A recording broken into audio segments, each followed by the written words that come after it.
La plénière de la Chambre basse du Parlement a examiné le jeudi 31 octobre 2024 le projet de loi de finances exercice 2025 porté par la chef du gouvernement Judith Suminwa-Tuluka. Dans sa communication, le président de l'Assemblée nationale, le professeur Vital Kamerhe, a invité l'exécutif national à la redéfinition de la place de ressources naturelles dans l'économie nationale sans sous-estimer le secteur extractif, car, a-t-il rappelé, la dépendance excessive de ces ressources expose la nation aux nombreux risques.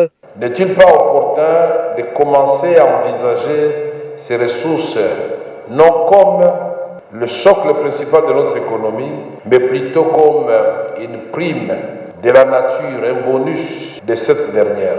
Cela ne signifie pas que nous allons sous-estimer l'importance du secteur extractif dans la définition de l'espace budgétaire national. Au contraire, il s'agit de rationaliser et d'optimiser l'exploitation de nos ressources en garantissant une gestion transparente et efficace, tout en maximisant les retombées économiques et sociales pour la population en général. Je m'inscris dans la ligne qui consiste à focaliser nos efforts sur la relance de l'appareil productif national pour assurer une croissance durable et résiliente.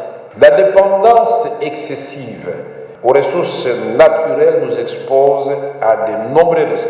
Il a par la suite exhorté les députés nationaux à un examen sérieux du projet de loi de finances exercice 2025 avant d'inviter la chef du gouvernement à faire son exposé. Pendant plus de 50 minutes, Madame la Première ministre Judith Suminwa-Tuluka a présenté aux élus du peuple le projet de budget pour l'exercice 2025 qui s'élève à 49 846,8 milliards de francs congolais, soit environ 18 milliards de dollars américains, un accroissement de 21,6% par rapport au budget de l'exercice 2024. Ce projet de loi de finances pour l'exercice 2025, soumis à l'examen et au vote de la représentation nationale, contient un budget présenté en équilibre, en recettes et en dépenses, à hauteur de 49 846,8 milliards de francs congolais, soit un accroissement de 21,6% par rapport au budget de l'exercice 2024, chiffré à 40 986 milliards de francs congolais.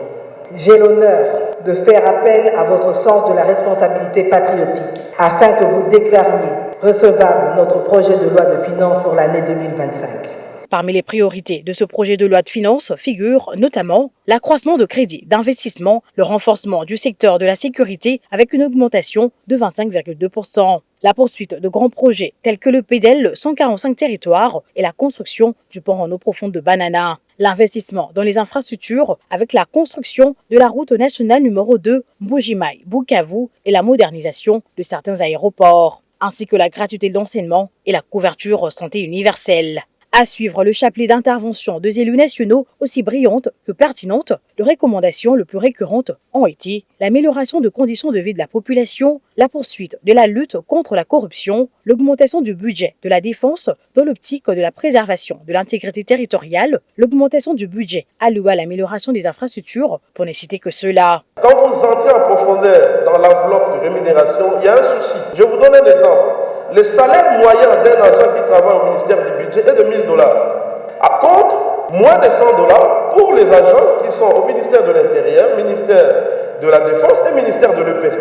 Qu'est-ce qui crée cette distorsion? Je me réfère à l'expérience des 5 dernières années. Aucun taux d'inflation n'a été réalisé. Cette année, au mois d'octobre, on est déjà à 14% de taux d'inflation, Madame la Première ministre.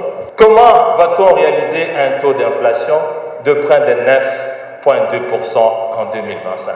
Je voudrais quand même que le gouvernement se pose cette question. Où se passe tout cet investissement quand nous passons de 5 milliards jusqu'à 17 milliards aujourd'hui? Est-ce que ces investissements sont allés droit dans le panier de la ménagère? Je ne pense pas. Moi, ça me gêne un peu de voir qu'un programme de relance agricole se fasse ici à l'échangeur de Kinshasa. Au terme de 10 heures de débat houleux menés dans la logique de la défense des intérêts du peuple congolais, la première ministre Judith Suminwa a rencontré les préoccupations des élus nationaux qui par la suite se sont prononcés à l'unanimité pour l'adoption de ce projet de loi de finances exercice 2025 qui a été envoyé à la commission ECOFIN de l'Assemblée nationale pour son examen approfondi. Bien avant cet exercice, et c'est là, conformément à l'ordre du jour de la séance, la liste des élus nationaux ayant opté pour des fonctions incompatibles au mandat du député national a été lue à la représentation nationale, puis envoyée à la commission PAG en vue de la vérification de dossiers de suppléants pour validation de leur pouvoir en 5 jours.